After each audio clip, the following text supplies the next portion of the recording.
دا یو سوال کړی دی وایي چې دوه کسان یو بل سره بیه کوي یو سامان خرڅوي بل یې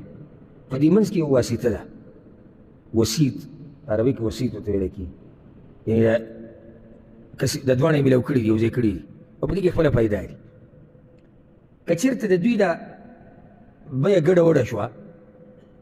نو د دې سامان د واپس کولو یا د پیسې د ورکولو ذمهوار به د منځنی کس وي که نه د هغوی خپله مسله ده تاسو په سوال پوه شوئ که نه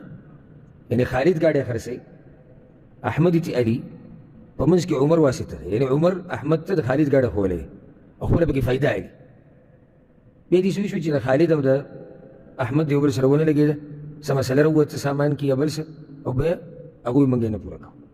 یا دې سوي شو یو بله مسله به ووایي دا سړی پیسې ورکړې خالد پیسې ورکړې اوس احمد ګاډی نه راولي یا هغه ګاډی ورکړو خو د پیسې نه ورکوي نو ذمهوار دا منځنی کس دی څوک کوم چې دا دوی میلاو کړي که نه د دوی مسله ده ګوره اول خو دا مسله زده کوي شریعت کې یو عقد دی چې هغې ته السمسره ویلی کېږي السمسره التوسط بین البایع والمشتري یعنې د خرڅوونکي او د اخیستونکي په منځ کې واسطه جوړېدل دا جایز دي او په دې پیسې اخیسته دا هم جایز دي چې ظلم پکې نه وي دوکه پکې نه وي دروغ پکې نه وي دا جایز دي امام بخاري رحمه الله په دې باندې باب هم تړلی دی باب اجر السمسره باب دی په بیان د هغه پیسو کې چې هغه د سمسرې په دې کار اخیستی کېږي سمساره نه سمساره یو خو هغه ځناور دی السمسره بیا د علماو اقوال د سلفو رانقل کړي سره دلیل چې دا کار جایز دی اوس راځو دې مسلې ته بیه وشوه نو چې بیه وشوه نو دا کوم چې وسیط دی په منځ کې واسطه ده دی د هغه خپلو پیسو حقدار دی او د دې نه اخوا د ده نه به څه مطالبه نه کېږي بس که چېرته دا بیع فسخ شوه یعنې بیع دوی بیا ماته کړه نو دی د دې ذمهوار نه دی چې دا پیسې به اوس د خرڅوونکي ته یا اخیستونکي ته واپس کوي او سامان به هغه چا ته واپس کوي چې چا خرڅ کړی دی د دې ذمهوار نه دی د ده کار دا نه دی چې بیا به د سامانونه دوی راوړي د دې کار دا دی چې ده دوه کسان یو ځای کړو په هغې د یې خپلې پیسې دي خبره ختمه شو بیه هغوی موږ ماتو موږ دا بیه نه کوو چې نه کې د چا چې سامان اخیستی دی دی به خرڅوونکي ته د هغه سامان واپس کوي او چا چې اخیستی د پیسې ورکړي دي هغه به د بل د پیسې واپس ورکړي خو دې کې د درېیم سړي کار نشته ګورئ او زموږ پښتانه کله ناکله داسې کار کوي اخر وکړي که نو پلانې د کوره پورې سړی زغلی نو کله موږ سړی د کوره پورې زغلو نو نه تا خو ماته ویلو نو خو ویلو خو هغه تا ته ووایي چې دلته یو ګاډی خرڅېږي راشي که ته یې ته یې بوتلې ته یې د هغه سړي سره میلاو کړې تا ګاډی ولیدو ستاسو اتفاق وشو خبره ختمه شوه نه تا خو وایي چې ګاډی دی نو دې ایزیله به دې راولي دې ځای ځکه ناکله دې ملګرو ته هم زموږ ګوره زموږ د دې خلکو سره چې رامنډې وایي لږ په سوچ سمجھ وایي ځکه چې ګوره بیا دې داسې زغلی که نه داسې چې لیونۍ دي کي که ته به اوس د سعودي سره خبره وکړې چې یاره دی به دې سعودي ته کفالت واړئ او خپل کار به کوي ځان له به رزق ګټي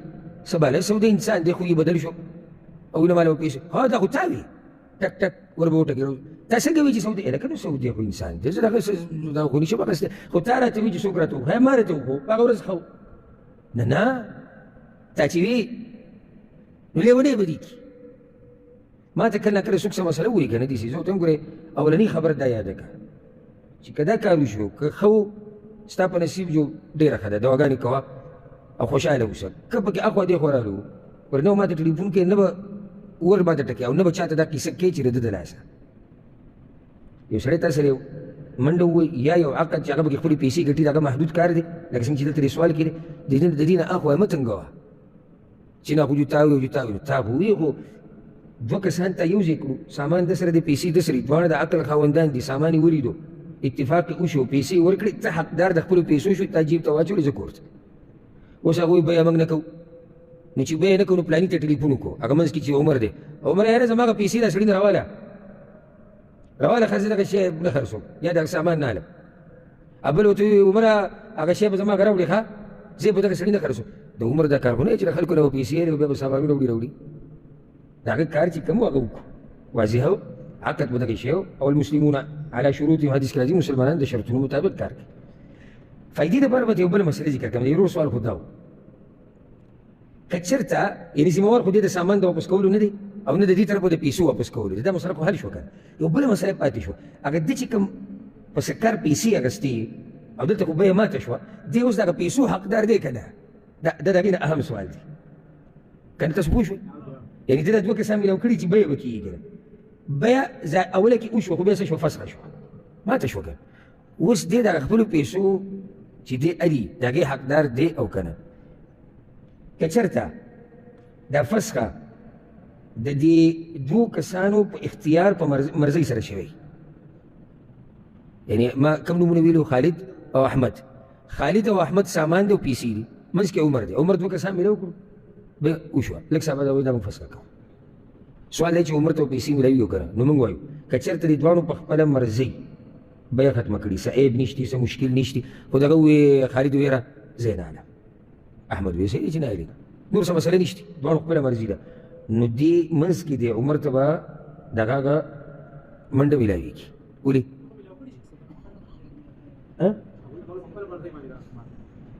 یعنې هغه چې کوم کار کوو هغه وشو او کار بیه کېدو بیه وشوه چې بیه وشوه دی د خپلو پیسو حقدار شو خو دلته یو بله نقطه ځکه تاسو ته وایم چې دا علم داسې نه دی چې ته ترجمه او تفسیر ځان سره یو کېد او زه مولا شوم دا مسله اوس یاده کړه دا بیه د یو داسې سبب د لاسه ماته شو چې هغه معتبر دی لکه هغه سامان کې څه عیب راووتو دا اوس په مرضۍ نه دی ګورې سامان کې عیب راووتو یا پته ولګېده چې ده دا سامان د چا نه پټ کړی دی د دې اصل کې بل مالک دی او دلته به ما یې راخرڅوي وروسته پته ولګېد په دې کې بعض فقها دا وایي دلته به د ده دا اجرت چې کوم دی د دې چې کوم مزدوري دا به میلاویږي یو تحقیقي قول دا دی چې دلته به د اجرت نه میلاویږي ولې دې چې د خپله مزدوري الي د بیې کېدو په صورت کې الي دلته دا بیه شوې نه ده ځکه چې هغه سامان کې عیب دی دوکه ده یا هغه سامان د بل چا دې پټ کړی دی نو ته پردی سامان خو په چا نشي خرڅولی نو چې بیه د سره شوې نه ده یا دا بیه چې که شوې ده ماته شو په داسې سبب چې هغه سبب زوړ دی د مخکې نه موجود دی مخکې نه شتي نو چې شتي بیه نه کېږي زه تاسو پوه کړم لکه اوس یو سړی د ګړۍ پټه کړه او په ته یې در خرڅوي چې در خرڅ یې کړه وروسته پته ولګېده خو د چا نه پټه کړې ده هغه مالک یې راغی وایي دا ګړۍ خو زما ده نو ته یې بیه شوې ده خپل دلیل مطابق خو هغه وایي چې ما پیسې ورکړي موږ ورته وایو بیه اصل کې د سره شوې نه ده ولې نه ده شوې سامان پردی دی نو پردی سامان به څنګه بیه کېږي عقد شوی دی عقد برابرېږي نه نو هغه مسله پکې د پوښانه پرته ده نو چې کله بیعه ونه شوه د یو داسې سبب د لاسه چې هغه معتبر وي نو بیا د منځني کس ته د ده مزدوري نه میلاویږي ولې بیه نه ده شوې دی جواب دی بیه نه ده شوې نو بیا د ده پکې څه نشته بیا ورته هېڅوک نه رسي هلته یو بله مسله مسلې نه مسله راوځي یو سړی دی سامانې خرڅ کړو صحیح شو او دا یو کس میلاو کړي سامان چې هغه واخیستو څه وخت بعد هغه ته پته ولګي چې سامان کې خو عیب دی او هغه دغه نشتي دا اچانک چې اخیستې دا خو کیسه ختمه شو خو سامان کې عیب راووت دی راغی عمر یې د ګرېوان نه ونیو راځئ سامان کې خو عیب دی آیا د دې ذمهوار دی او که نه دا اوس درېیمه مسله ده او چې داسې موږ کینو که نه نو د الله د دین دومره پراخه دی سهاره پورې کینو نو دې مسلو نه بله مسله راوباسو بیا د بلې نه بله علم ډېر خوږ شی ده خو چې الله یې چاته نصیب کړي اوس دا بله مسله ده دې کې تحقیقي قول د فقهاو د علماو دا دی دلیل په رڼا کې چې دی د دې ذمهوار نه دی الا په یو حال کې دغه علاقې رواج داسې دی یا د مسلمانانو باچا یا دغه علاقې حاکم امیر قاضي دا قانون یې ښودی دی یعنې داسې خلکو ته امر کړی دی چې څوک هم د سمسرۍ دا کار کوي سمسره څه ته وایي واسطه جوړېدل د خرڅوونکي او د اخیستونکي په منځ کې چې څوک هم دا کار کوي نو هغه به اول سامان ګوري چې دې سامان کې څه عیب خو نشتي دا سامان پردی خو نه دی دا د دوکې خو نه دی او که داسې وشو او د دې خیال ونه ساتو نو دی به یې ذمهوار وي نو په داسې وخت کې به داسې ولې به یې ذمهوار وي د هغه علاقې چې کوم رواج دی دته چې کوم امر شوی دی کومه طریقه چې عامه چلیږي د هغې مطابق کار نه دی کړی نو بیا کوتاهي ده کړې ده د له پکار و چې د سامان یې کتلی چې دې کې څه عیب شتي که نشتي دا سامان په رښتیا د دې سړي دی که نه د بل چا دی ځکه چې هغه علاقې کې هغه عرف کې دا طریقه چلیږي نو چې هغه عرف کې چلیږي نو بیا به دا سړی ذمهوار وي او که چېرته داسې چې دا قصې پکې نشتي چې دی به سامان ګوري نه هغه خلک دا خبرې کوي نه نو بیا په ده باندې څه ذمهواري نشتي پوه شو تاسو ولې مسله کوه داسې نه زه دومره اوږده خبره وکړم او اخري دغه دی تاسو نه وي پوه شوي